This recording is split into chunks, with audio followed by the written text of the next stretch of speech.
Hello Internet, very sweaty Hewlett here, but very happy because yes, I have leapt back on the torture device and done another burn and learn. I missed yesterday.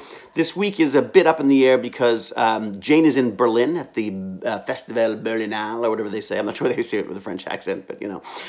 So she's out there. I am single parenting it, I know, cry me a river. And Bratlett is actually sick. He's actually home right now. In fact, we've just finished the audiobook for Lord of the Flies. What a grim story, but boy, I loved it. And I'm now showing him an even grimmer black and white original Lord of the Flies movie, which is just, I remember loving as a kid when we watched it on a projector in an auditorium at an all-boys school. I mean, it was just, oh. Anyways, so he's watching that now. The first comment he said was, can we switch it to color? I was like, hey, it doesn't work like that. Watch it. So hopefully, I'm hoping he'll enjoy that. He seemed to sort of begrudgingly enjoy the audiobook. This is just our bid to try to get him interested in books, let alone reading. So that's what he's up to right now. And I should probably let you know this is a burn and learn. And a burn and learn is my bid to stay alive and fit long enough to raise my amazing son and to enjoy the twilight years with my brilliant, beautiful, and in Berlin wife, Jane. I hate exercise. I hate it. It is so boring. So I like to learn something while I'm doing it, and I like to share what I've learned with you in the sweatiest way possible. And look at this mop. I see a lot of character roles in my future. The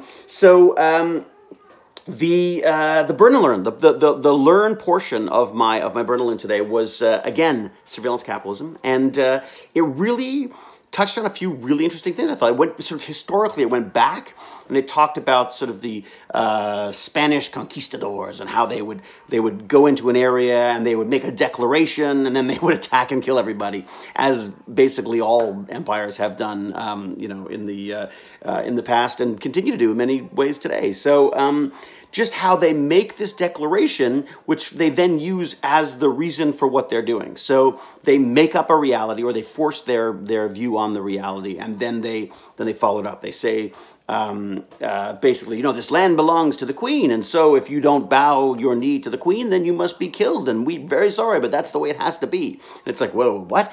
So the same sort of approach is being taken with surveillance capitalism, where people are taking the data that you create, or information around you, pulling it all together, and they say, hey, that data that's yours, it's not yours, it's ours. I mean, because we've gathered it, and because we've gathered it, it becomes ours, and because we are now analyzing it, that becomes something of value to us that now belongs to us, and because it belongs to us, we can keep it secret from you.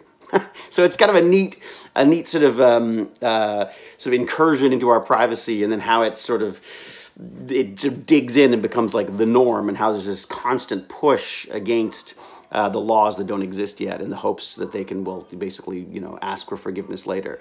Plunder now, ask for forgiveness later. So she sort of points out the definite need for keeping an eye on that stuff. Man, it's already getting rough on Lord of the Flies up there. The other thing she talked about is this amazing thing called a shadow document, which I thought was very clever. The idea that when we post a blog, or we post a video, or we tweet, or we Instagram, or whatever, we are actively putting our own information out there that we are completely aware of, for the most part. But behind this posting or this interaction with the internet, there is this shadow document, which is all this other information that we may or may not know about. And in many cases, we can't know about. And that creates a whole online perception of who you are and what you want and how you can be manipulated, basically. It can also be very dangerous when it becomes linked to governments, when it becomes linked to access to loans, jobs, education placement, all sorts of things like that. There's even a really sort of terrifying sounding application that apparently scraped all the social media of a company's employees, and then would highlight potential flight risks. And so the company could then address it like that. Just extraordinary stuff. But it really gets you thinking. I mean, I say this obviously as I'm posting onto YouTube, as I'm posting onto a social media. I interact with the internet all the time. I'm constantly putting information out there. It is definitely, in my mind, a trade-off.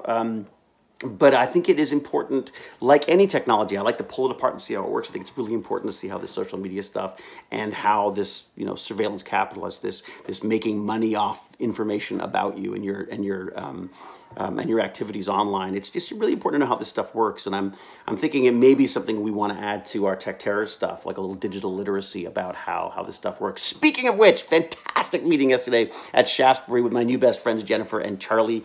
Charlie from The Peg, another good old YouTuber and internet geek sci-fi guy who obviously we get along like a house on fire right away, and I'm really looking forward to doing some work with him. So I'm hoping that all works out and we can have some stuff to share with you soon. Now I must go and attend to my poor sick child, who I don't know how sick he is. We'll see if he's actually fashioning spears sharpened on both ends right now. So until we geek again, sweaty or not, here I come. Cheerio.